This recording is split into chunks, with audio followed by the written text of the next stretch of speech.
They say the quietest people often carry the loudest storms. But no one tells you what happens when someone walks into your storm and chooses to stay without an umbrella. My name is Claire. I was known in my neighborhood as the girl who never smiled. Not because I was rude, but because I had forgotten how. My days were silent, my nights quieter, until one morning, the new tenant moved into apartment 204. His name was Lucas, a stranger with a crooked smile, mismatched socks, and a laugh that didn't care who heard it. The first time he saw me, I was feeding the cat on the stairs. He stopped, crouched beside me, and said, "Do you ever smile, or are you trying to protect the world from it?" I didn't reply, but that night, I smiled in the mirror for the first time in months, and it looked like a stranger. Lucas didn't push. He simply appeared. At my doorstep with coffee I didn't ask for.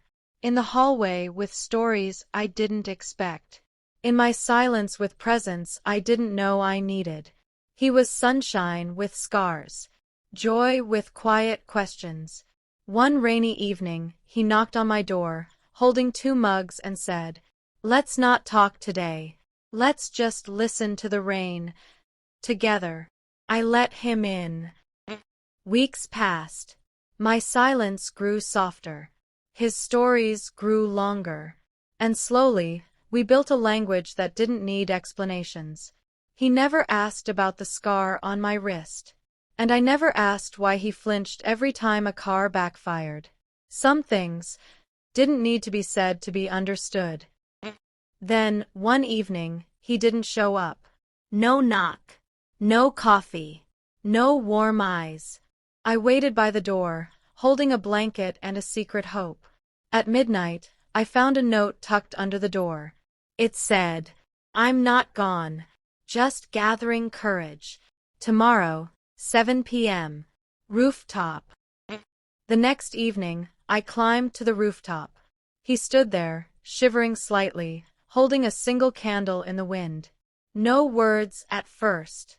Just the city breathing beneath us. Then he said, "You changed me, Claire.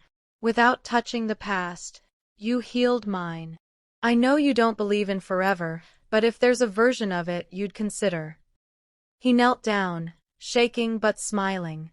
"Will you marry me?" I couldn't speak. My voice had locked away too many feelings for too long.